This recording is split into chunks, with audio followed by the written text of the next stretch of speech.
Muy buenos días, respetables hermanos, hermanas, amigos y amigas en el Señor. Nuevamente habla para ustedes el hermano Alexander Castellanos en este primer día de la semana, 11 de abril del año 2021. Por gracia de nuestro Dios nos ha mantenido con la vida ya después de más de un año de la pandemia que todavía se sufre a nivel mundial. Gracias a nuestro Dios, durante esta semana que hoy inicia, al menos a mí me será aplicada ya la vacuna. A Dios damos las gracias por esta bendición y también a las autoridades pertinentes que han hecho posible de nuestro gobierno, por supuesto, que sea una realidad. Vamos a continuar con el estudio de la palabra de nuestro Dios, pero antes les pido que me acompañen en oración. Padre Celestial, nuevamente dámoste las gracias porque tú y nadie más que tú nos permites difundir tu divina palabra y ahora nos lo permites, así como quienes escuchan físicamente la palabra, lo permites para muchos hermanos y hermanas que la escuchen a través de estos medios de comunicación modernos. Gracias, Señor, por ello. Permite pues que la palabra penetre en nuestros corazones, que sea siempre de acuerdo a tu santa y divina voluntad. Oramos en el nombre de nuestro Señor Jesucristo. Amén. Amén. Estamos estudiando el pacto de Dios con Abraham para darle tierra. Ya hemos visto desde el día del Señor pasado la primera y segunda parte. Hoy vamos a ver la tercera y cuarta parte. Y vamos a continuar. Hemos estado viendo las promesas divinas y la respuesta de fe. Y también hemos estado viendo otro aspecto muy importante en relación a lo que compete este capítulo 15. Vamos a continuar, hermanos, con una profecía del pacto que está precisamente plasmada en los versos 12 al 16. Vamos siempre a nuestro análisis de la palabra de Dios, versículo por versículo. Siempre les digo, hermanos y hermanas, que para poder dar las aplicaciones y poder dar las lecciones que nos da la palabra de Dios, tenemos que tener como base el contexto. Si no tenemos como base el contexto, no entendemos a cabalidad lo que Dios nos transmitió a través de lo que le sucedió a estos personajes. Bueno, hablemos de una profecía del pacto. Verso 12 dice: mas a la caída del sol sobrecogió el sueño a Abraham, y he aquí que el temor de una grande oscuridad cayó sobre él. A medida que el sol se ponía, el sueño sobrecogió a Abraham. Es el mismo tipo de sueño que Adán experimentó en Génesis capítulo 2 y el versículo 21, donde dice que entonces Jehová Dios hizo caer sueño profundo sobre Adán, y mientras éste dormía, tomó una de sus costillas y cerró la carne en su lugar. Y también es el mismo término que se utiliza en otros lugares con referencia a los sueños, visiones y revelaciones. Vemos en Job capítulo 4, verso 13, en imaginaciones de visiones nocturnas cuando el sueño cae sobre los hombres. También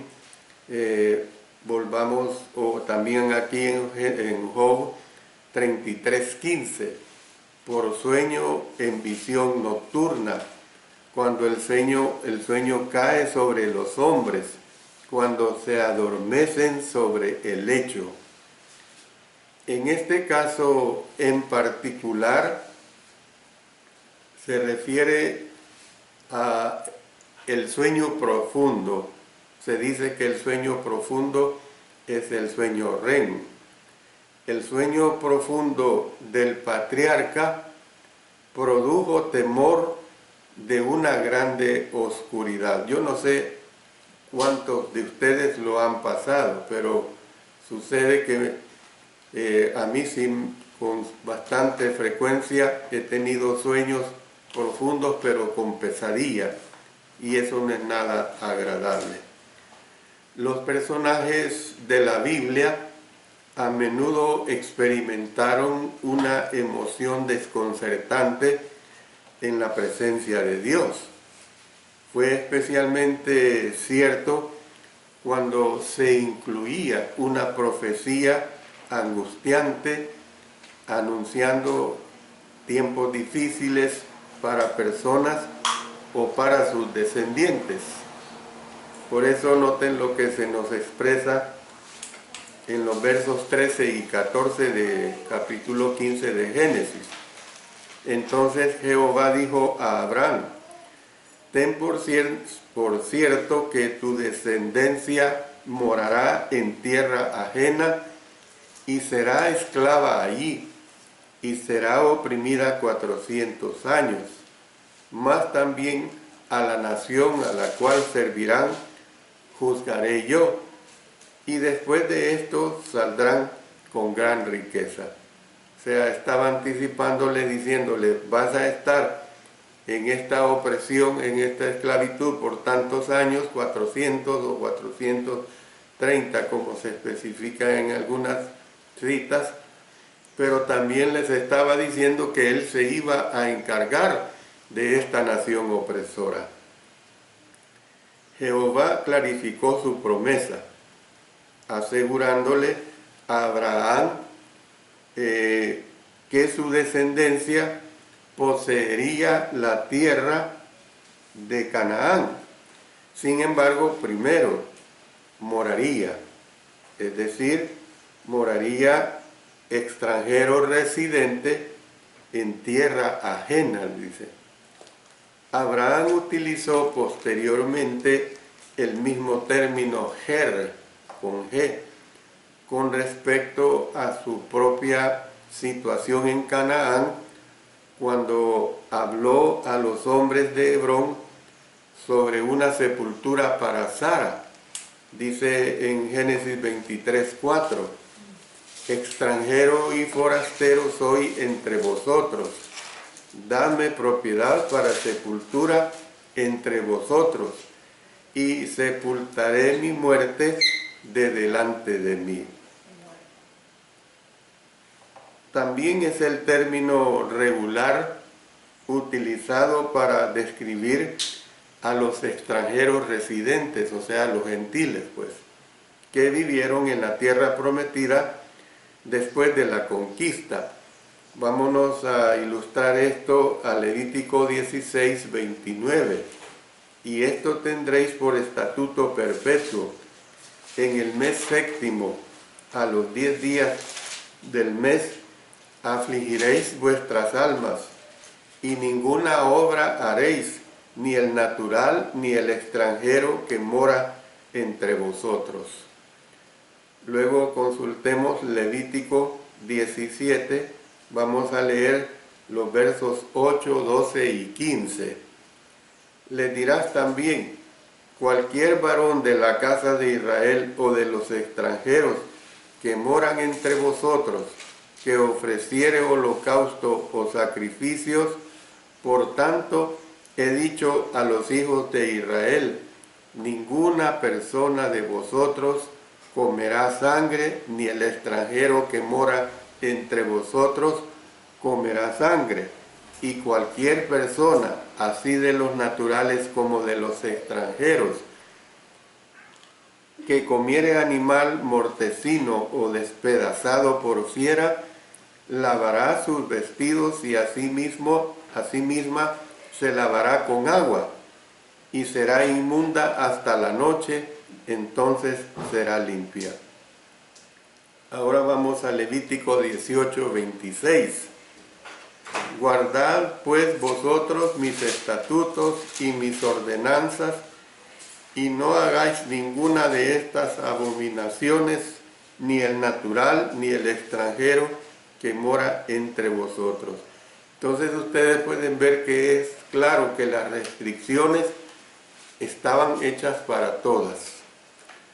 Para la confusión de algunos, incluso hoy, el mismo término ger se utiliza de los propios israelitas en la tierra de Canaán.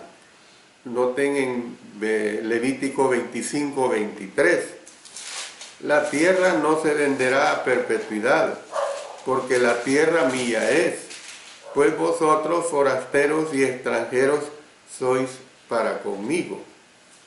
En 1 Crónicas 29:15, porque nosotros extranjeros y advenedizos somos delante de ti, como todos nuestros padres y nuestros días sobre la tierra, cual sombra que no dura. Dios no le había revelado todavía a Abraham el nombre de la tierra donde su descendencia residiría como extranjeros antes de ser esclava ahí y de ser oprimida 400 años. Tampoco el Señor reveló la forma en que Él juzgaría esa nación opresora, para el caso pues la nación de Egipto, ni reveló las circunstancias pues que rodearían su eventual salida con gran riqueza. Noten en Éxodo, vámonos a Éxodo en el capítulo 12, versos 35 y 36. E hicieron los hijos de Israel conforme al mandamiento de Moisés, pidiendo de los egipcios alhajas de plata y de oro y vestidos. Y Jehová dio gracia al pueblo delante de los egipcios, y les dieron cuanto pedían. Así despojaron a los egipcios. Podría ser, por su experiencia reciente, que Abraham asumiera que Egipto sería la nación opresora de la que sus descendientes emergerían con grandes riquezas. Sin embargo, no hay ninguna indicación de ello aquí en el texto. Permítame. Versículo 15. Y tú vendrás a tus padres en paz, y serás sepultado en buena vejez. Dios dio a conocer que, a diferencia de su posteridad, Abraham sería salvo de un tumultuoso futuro. Y dice que y vendría a sus padres en paz, siendo sepultado en buena vejez.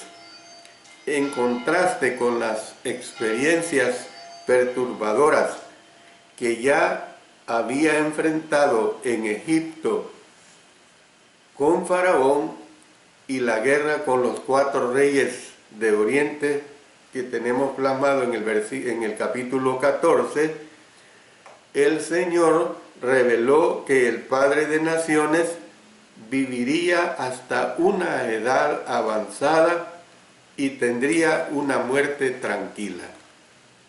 No quería decir que no tendría más dificultades, no estaba diciendo eso, sino que las bendiciones de su vida serían muy superiores a sus dificultades. Y esto es lo que hay que entender, porque muchas veces nosotros podemos comprender como personas que porque somos cristianos, cristianas legítimas, fieles, cumplimos en lo que podemos la voluntad de nuestro Señor, tratamos de ser lo más fieles que podamos, pero de repente vienen situaciones difíciles, vienen dificultades, y entonces decimos, pues, ¿qué es lo que pasa? Yo me estoy portando bien, estoy haciendo la voluntad de nuestro Señor, ¿y por qué me pasa esto?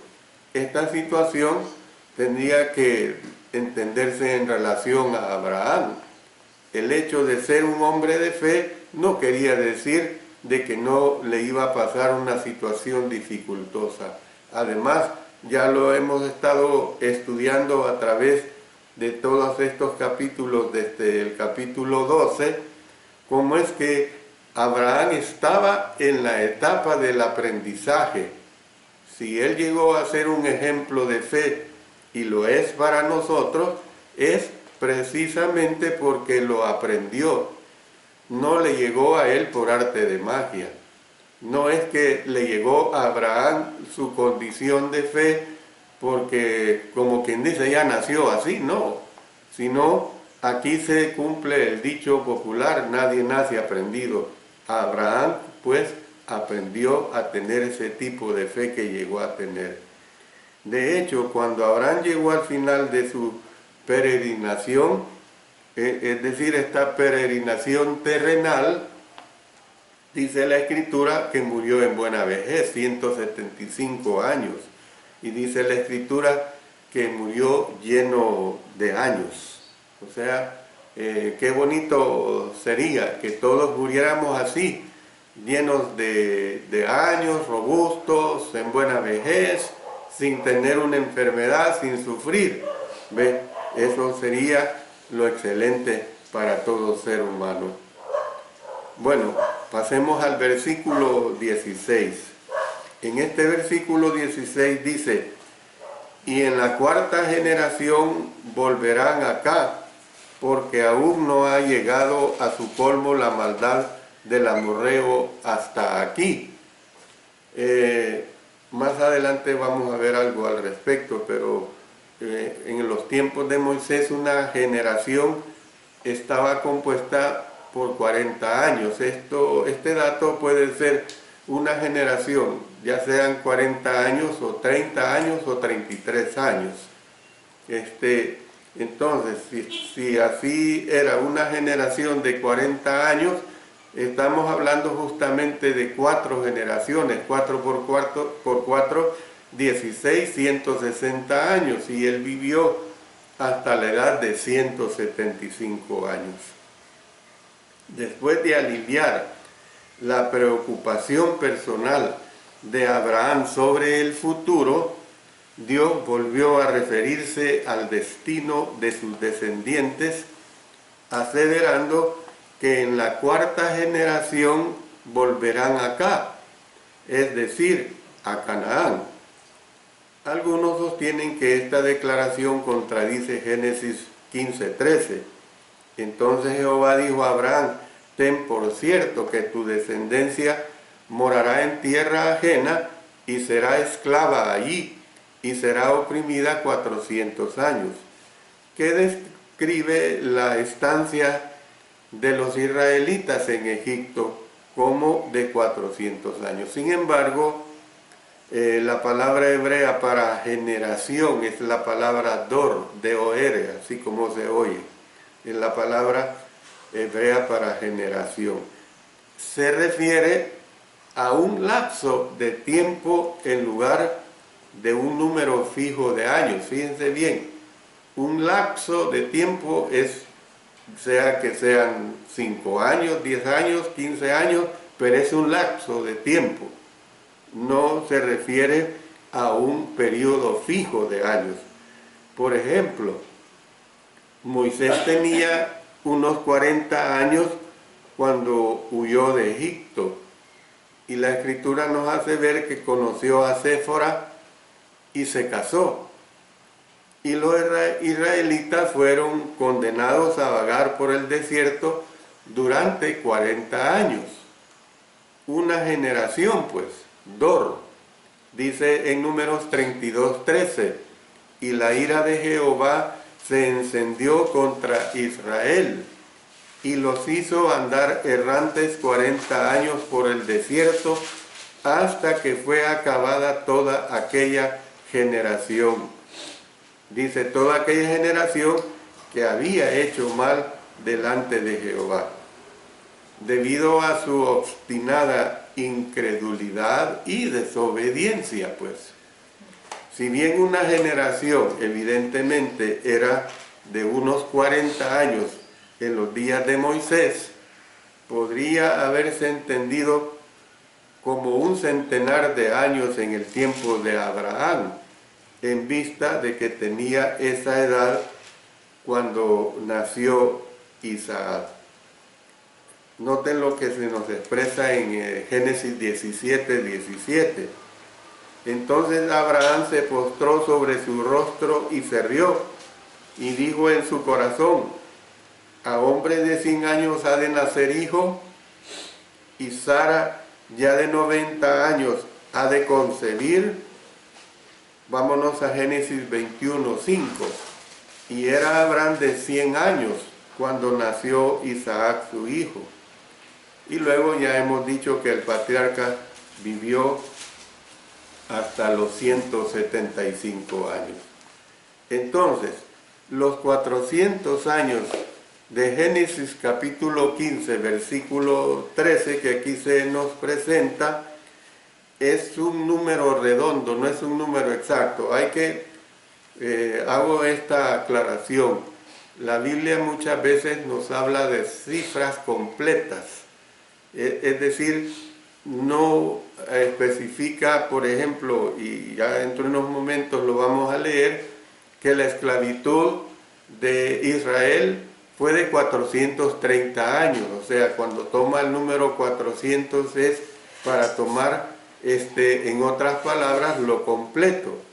Entonces, los 400 años que vemos en Génesis 15:13 es un número redondo y no un número exacto.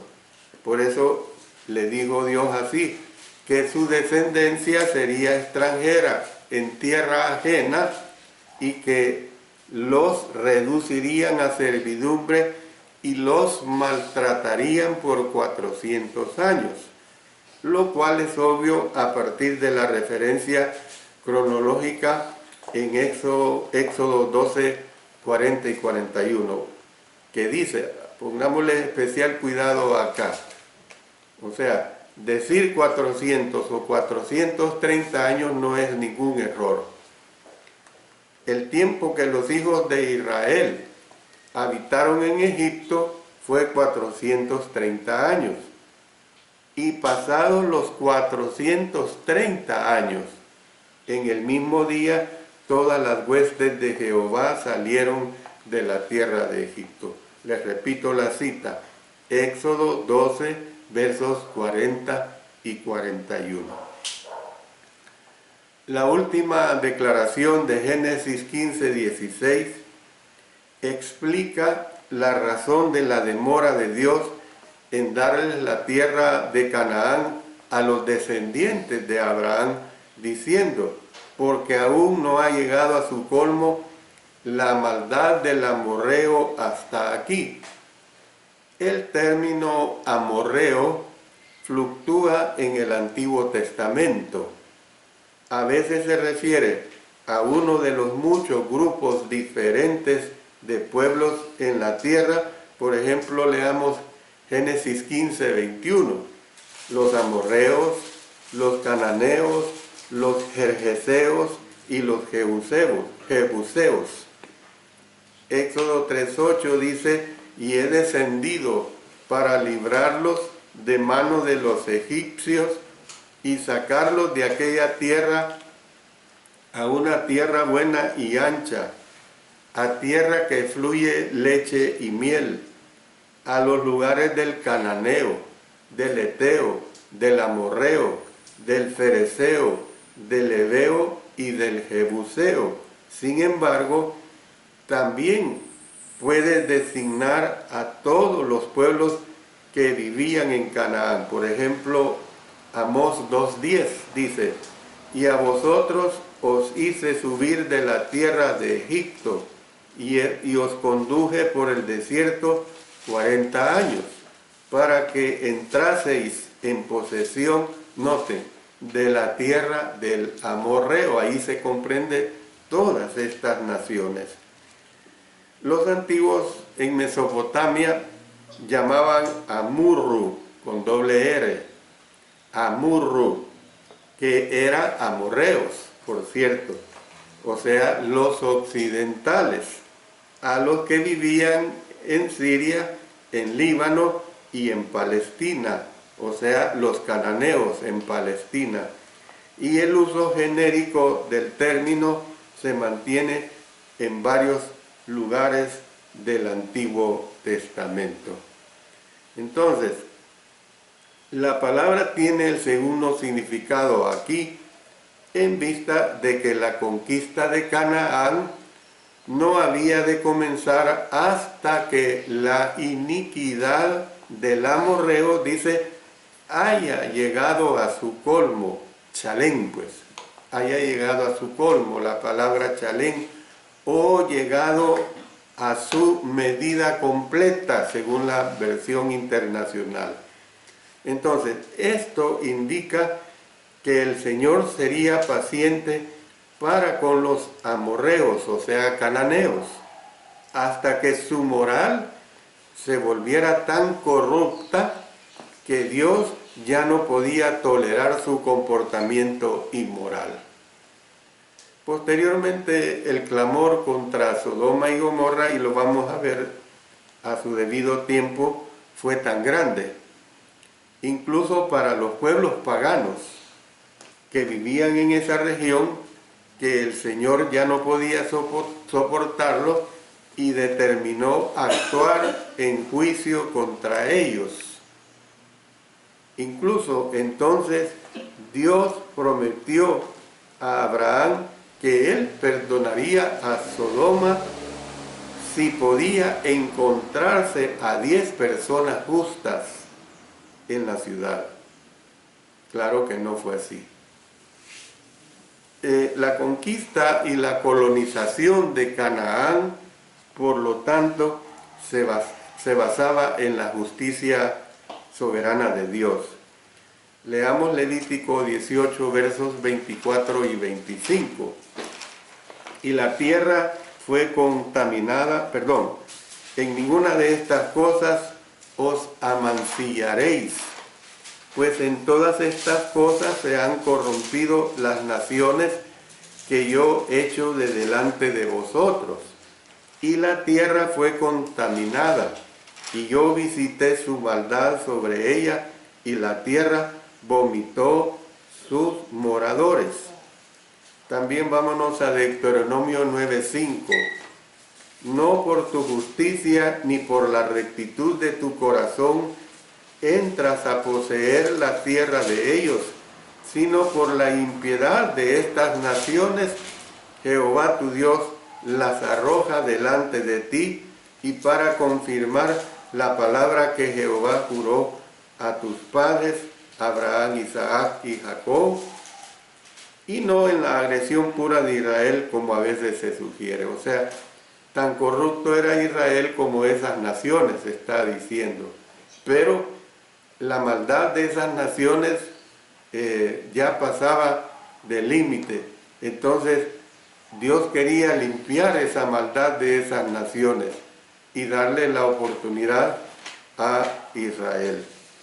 Entonces, nosotros podemos ver, pues, que hay numerosos artefactos arqueológicos y gran parte de la antigua literatura ugaric de los amorreos, o sea, los occidentales, provenientes de Ras Chanra, o sea, les repito, provenientes de Ras Chanra, situada en la costa de Siria al norte del Líbano revelan la magnitud de la depravación de los cananeos. O sea, hay que entender, hermanos, que los cananeos eran depravados, eran unas personas que estaban degeneradas totalmente. La maldad de ellos era una maldad realmente sin nombre. Su adoración era politeísta e incluía sacrificios humanos de niños pequeños y hombres y mujeres que se prostituían en sus santuarios y diversos tipos de adivinación y de brujería. Imagínense, sacrificaban a niños pequeños, les importaban poco los niños. Imagínense también hombres y mujeres que se prostituían en sus santuarios. Imagínense también diversos tipos de adivinación. Al ir al Nuevo Testamento, el apóstol Pablo nos habla de que manifiestas son las obras de la carne, y dentro de esas manifiestas obras de la carne condenadas por Dios, por supuesto, están las hechicerías. Siempre han sido condenadas por nuestro Señor. Entonces, tenían diversos tipos de adivinación y brujería. Estaban entregados completamente al mal.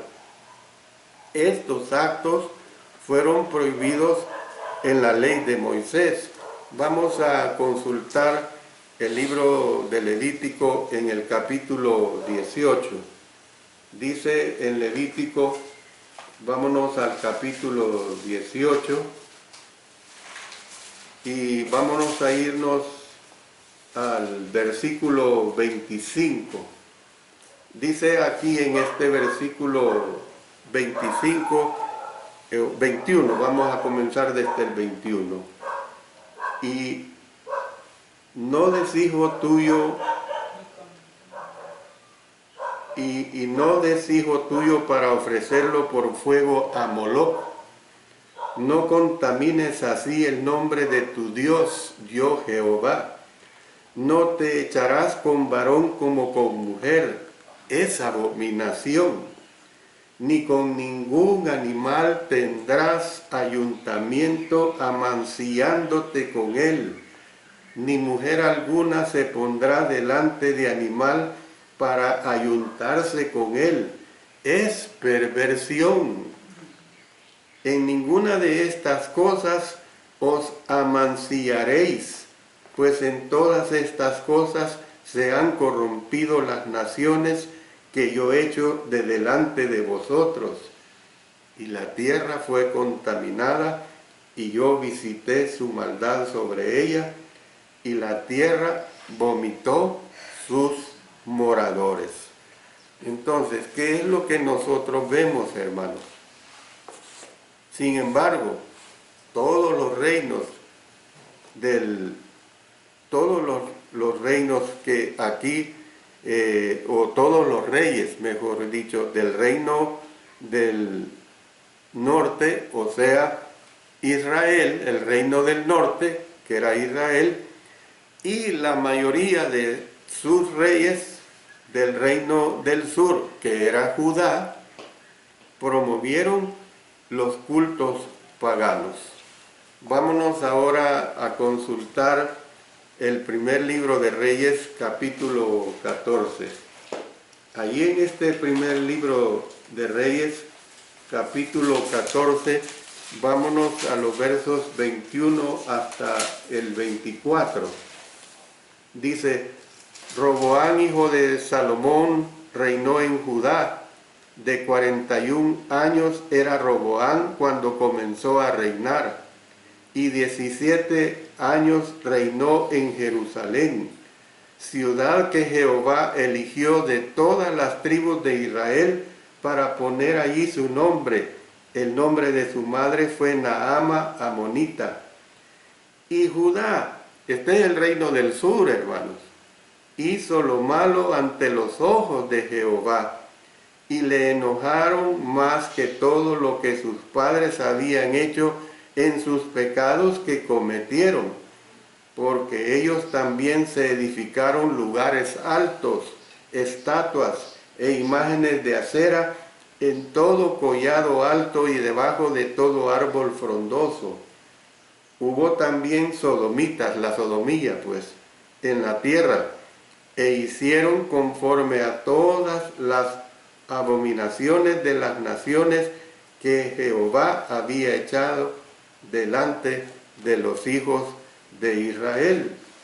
Al 5.º año del rey Roboam, subió Sitsa, rey de Egipto, contra Jerusalén. O sea, ¿cómo es que Dios se encargó? Pues, entonces, nosotros vemos pues que es la razón básica por la que el pueblo de Dios perdió su tierra y fue llevada al cautiverio. Que no se nos olvide esto, hermanos. Es la razón básica por la cual el pueblo de Dios perdió su tierra y fue llevada al cautiverio. El Señor, pero aquí yo me he adelantado grandes etapas adelante.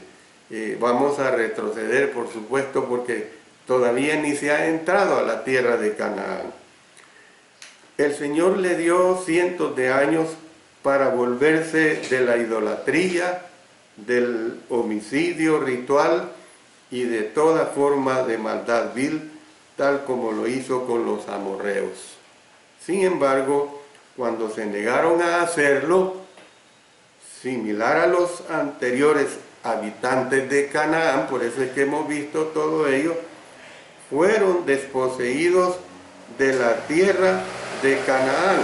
Vamos a una consulta que tenemos en el libro de Deuteronomio. Vámonos al capítulo 29. Allí en este capítulo 29 consultemos los versos 22 hasta el 28. Dice: y dirán las generaciones venideras, vuestros hijos que se levanten después de vosotros, y el extranjero que vendrá de lejanas tierras, cuando vieren las plagas de aquella tierra y sus enfermedades de que Jehová la habrá hecho enfermar. Azufre y sal abrasada toda su tierra, no será sembrada ni producirá, ni crecerá en ella hierba alguna, como sucedió en la destrucción de Sodoma y Gomorra, de Adma y de Zeboín, las cuales Jehová destruyó en su furor y en su ira. Más aún, todas las naciones dirán: ¿por qué hizo esto Jehová a esta tierra? ¿Qué significa el ardor de esta gran ira? Y responderán: por cuanto dejaron el pacto de Jehová, el Dios de sus padres, que él concertó con ellos cuando los sacó de la tierra de Egipto, y fueron y sirvieron a dioses ajenos, y se inclinaron a ellos, dioses que no conocían y que ninguna cosa les había dado.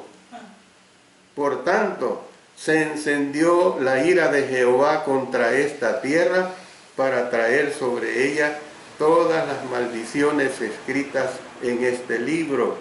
Y Jehová los desarraigó de su tierra con ira, con furor y con grande indignación, y los arrojó a otra tierra como hoy se ve. Luego nos dice: las cosas secretas pertenecen a Jehová nuestro Dios, mas las reveladas son para nosotros y para nuestros hijos para siempre, para que cumplamos todas las palabras de esta ley. Entonces, voy a parar acá esta tercera parte que hemos visto de este mensaje que aquí se nos está presentando, precisamente de esta tierra que se le iba a dar a Abraham, pero que evidentemente hay todas esas advertencias, y hemos visto el contexto histórico anterior y posterior para que se entienda pues a qué estaba sometiéndose Abraham al entrar a esa tierra prometida. Y claro que él acató siempre. Ya hemos visto en diferentes oportunidades, ya hemos visto cómo es que Abraham nunca se prestó a adorar a los dioses de esas naciones. Él, por su propia iniciativa y por respeto a Dios, por supuesto, y obediencia a Dios, construía su propio altar. Dios bendiga su bendita palabra. Amén.